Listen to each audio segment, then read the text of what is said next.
जानिए कैसे एक डाकू ने डकैती छोड़कर ईमानदारी से धन कमाने की प्रतिज्ञा ली। एक बार की बात है, एक गांव के पास जंगल की तरफ डाकुओं का एक झुंड रहता था। उन डाकुओं का सरदार साधु के वेश में रहता था। वो लोग व्यापारियों, अमीरों और राहगीरों को लूटा करते थे और उनसे लुटा हुआ धन गरीबों में बांटते थे। अपने आसपास के गरीबों का ध्यान रखते थे। उन्हें लगता था कि राज्य में इन गरीबों को पूछने वाला कोई नहीं है। उन्हें राज्य की ओर से गरीबों के प्रति यह व्यवहार किसी विश्वासघात से कम नहीं प्रतीत होता था और उनकी बात एक हद तक सही भी थी। जिस जंगल में वो लोग रहते थे वहाँ तक राज्य सुविधाएं नहीं पहुँच पाती थीं, परंतु इस वजह से उसके मन में व्यापारियों और अमीर लोगों के प्रति नकारात्मक भाव भर गए थे। एक दिन कुछ व्यापारियों का झुंड राज्य की राजधानी में लगे व्यावसायिक मेले से लौट रहा था। उनके पास व्यवसाय का कमाया हुआ बहुत सारा धन था, परंतु उन्हें रास्ते और जंगल के बारे में पता नहीं था। वो चलते चलते वहाँ पहुँच गए जहाँ वो डाकू लोग रहते थे।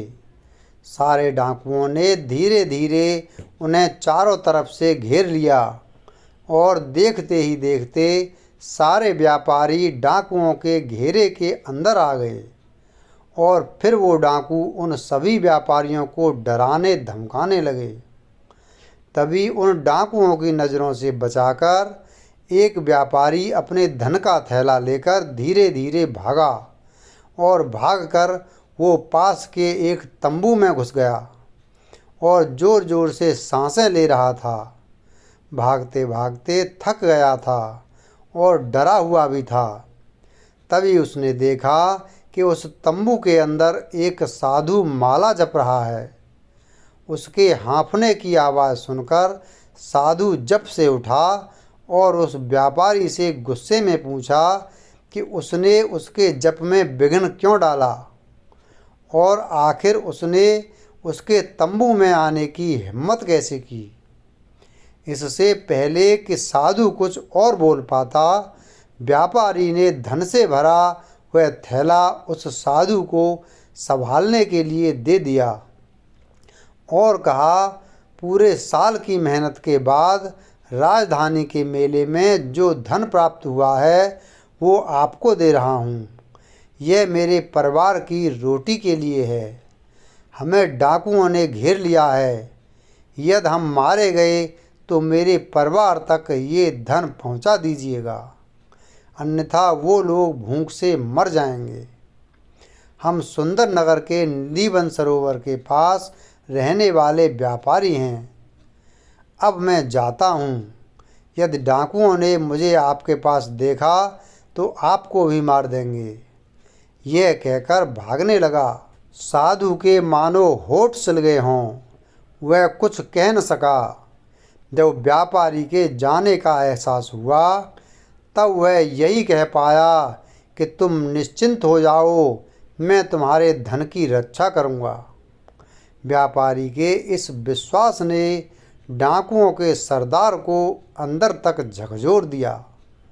वह यह सोचने पर मजबूर हो गया कि क्या राज्य की सुविधाएं उस जंगल में न पहुंच पाने की वजह से वह जिन लोगों को लूटता था वो गलत था, क्योंकि वो भी तो मेहनत से धन कमाया करते थे और उन्हें राज्य से ये धन प्राप्त तो नहीं होता था। इन सब बातों ने उन डाकुओं के सरदार को परेशान कर दिया। उसे ऐसा लगता था कि वो सही काम करता है, जबकि आज उसे अपने किए पर पछतावा हो रहा था। तभी उसे व्यापारियों के चीखने की आवाज़ आई। वो भागता हुआ बाहर आया और उसने देखा कि व्यापारियों को बंदी बनाकर उन्हें उसके चेले डाकू मार रहे हैं। तभी वो तंबू के अंदर से छुपकर बाकी डाकुओं को रुकने का आदेश दिया। उनमें से एक डाकू ने हिम्मत कर तंबू में आकर आदेश के बारे में पूछा। तब सरदार डाकू ने कहा कि इन सभी व्यापारियों को जाने दो और इनका धन वापस कर दो।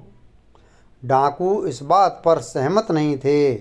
उनके जीने खाने का यह एक स्रोत था। उस डाकू ने सरदार से कहा कि यदि यह गलत है तो हम आगे से मेहनत कर खाएंगे, परंतु अभी क्या खाएंगे और असहाय और वंचित लोगों को क्या खिलाएंगे। फिर सरदार ने कहा, यदि ऐसी बात है तो लूट का आधा माल व्यापारियों को वापस कर दो और उन्हें जाने दो। इस पर सबकी सहमति बनी और व्यापारियों को आधा धन लौटाकर जाने की अनुमति दे दी। फिर हिम्मत कर व्यापारी अपना थैला लेने वापस तंबू में आया और यह क्या, अपनी आँखों से सच्चाई देखकर वह स्तब्ध था। जिस साधु को उसने अपना थैला दिया था वह साधु तो डाकुओं की टोली का सरदार था। लूट के धन को वह दूसरे डाकुओं को बांट रहा था। यह सब देख व्यापारी वहाँ से निराश होकर वापस जाने लगा। वह मुड़ मुड़ कर तंबू की तरफ देख रहा था और ठगा सा महसूस कर रहा था। मगर उस साधु ने व्यापारी को जाते देख लिया था और बाहर आकर उसने कहा, रुको, तुमने जो धन का थैला मुझे दिया था वह ज्यों का त्यों है। और साधु ने व्यापारी का धन से भरा थैला वापस कर दिया। अपने धन को सलामत देखकर व्यापारी खुशी से गदगद हो गया और साधु को दान देने की इच्छा जाहिर की, परंतु साधु ने मना कर दिया और हाथ जोड़कर नमस्कार कर तंबू की ओर चला गया। व्यापारियों का झुंड भी खुशी खुशी अपने सुंदर नगर की ओर चल पड़ा। जब सरदार तंबू में वापस लौटा तब वहाँ बैठे अन्य डाकुओं ने सरदार से पूछा कि हाथ में आए धन को इस प्रकार क्यों जाने दिया। तभी सरदार ने कहा, व्यापारी मुझे भगवान का भक्त जानकर भरोसे के साथ थैला दे गया था। उसी कर्तव्य भाव से मैंने उसके थैले को वापस दे दिया। किसी के विश्वास को तोड़ने से सच्चाई और ईमानदारी हमेशा के लिए शक के घेरे में आ जाती है। बिल्कुल वैसे ही जैसे राज्य की सुविधा यहाँ न पहुँच पाने की वजह से हमारा राज्य से विश्वास उठ गया और हम सच्चाई और ईमानदारी के रास्ते से भटक गए। परंतु आज व्यापारी की बात सुनकर एहसास हुआ कि हम राज्य की सुविधा यहाँ तक नहीं पहुँच पाने का दंड सच्चाई और ईमानदारी से धन प्राप्त कर रहे लोगों को उनका धन लूट कर देते हैं और यह गलत है।